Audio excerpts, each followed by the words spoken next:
Hello guys! Welcome to my channel, Genre Car Vlog. Muli ako si Risa, nagbabalik.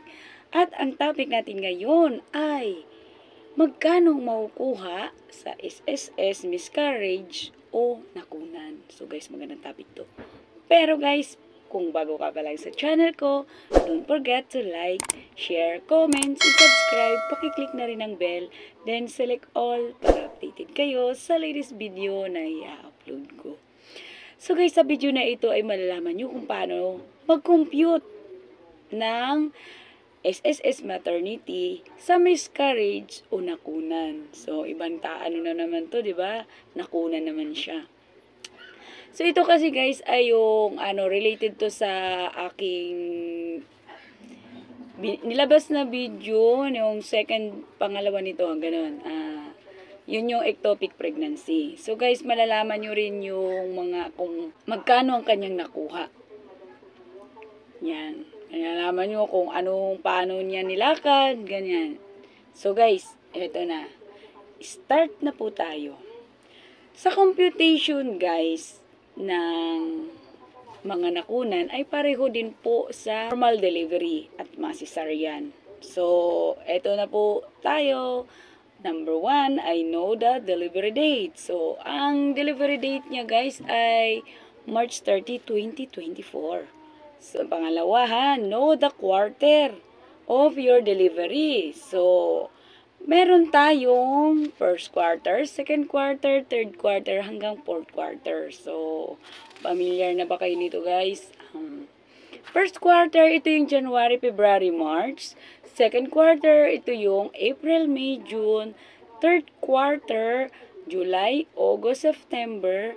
Fourth quarter, October, November, December. So, pangatlo guys, know the contingency. Ito guys yung first, di ba, nasa first quarter siya. Kasi March 30. So, ang niya is nasa first quarter. So, January, February, March. So, di ba, ang niya is 2024 due date.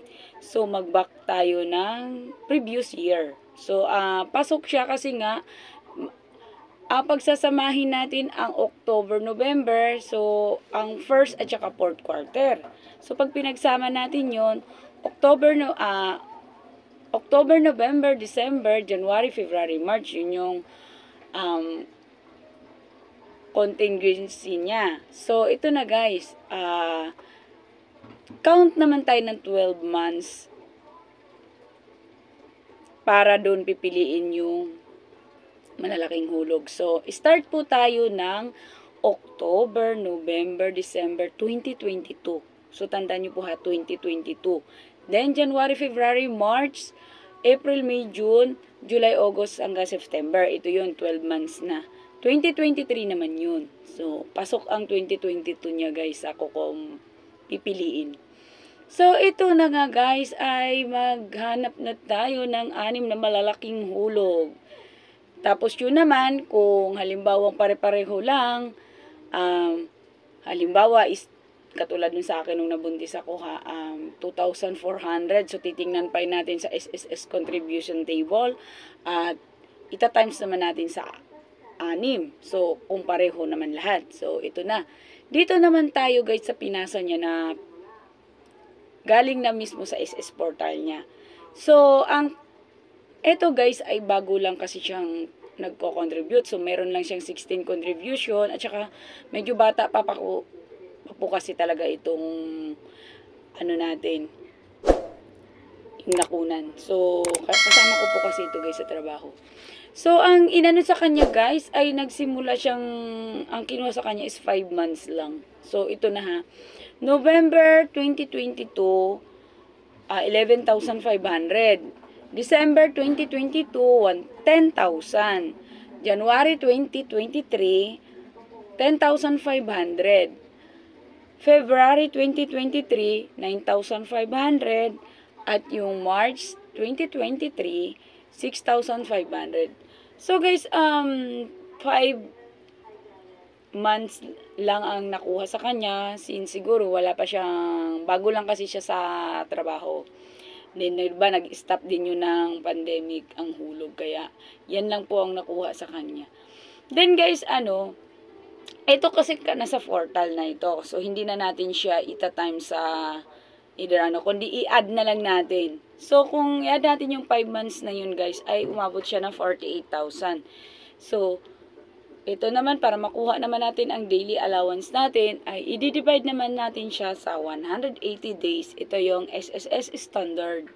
So, ang sagot nun guys ay 266 pesos and 2.67 centavos. Daily allowance po yan guys ha. So, para naman malaman natin kung magkano ang kanyang makuha na SSS benefit low, benefit sa maternity ay ito na, 266 pesos and 67 centavos. Ita-times naman natin sa 60 days. O, tandaan nyo guys ha, 60 days lamang ang miscarriage o nakunan. Si normal at saka cesarean ay 105 days. O, diba? So, wag po kayong malito dyan ha. So, guys, ang nakuha po niya ay 16,000. Yun lamang po. So, hindi po talaga siya guys kalakihan dahil nga maliliit po ang hulog at pangalawa, bago lang din siyang naghulog. So, nakadepende po sa hulog natin yung makukuha talaga natin. Kaya yung iba-iba po ang nakukuha. Merong malaki at merong maliit. So guys, ito ay under siya ni company. So si company ang naglakad at doon na rin siya kay company nagpasa ng medical records, medical documents.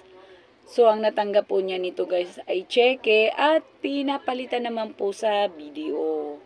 So guys, sana may natutunan kayo sa video na ito. Don't forget to like, share, comments, and subscribe. Click na rin ang bell, then select all para updated kayo sa latest video na i-upload ko. Hanggang sa muli, bye-bye!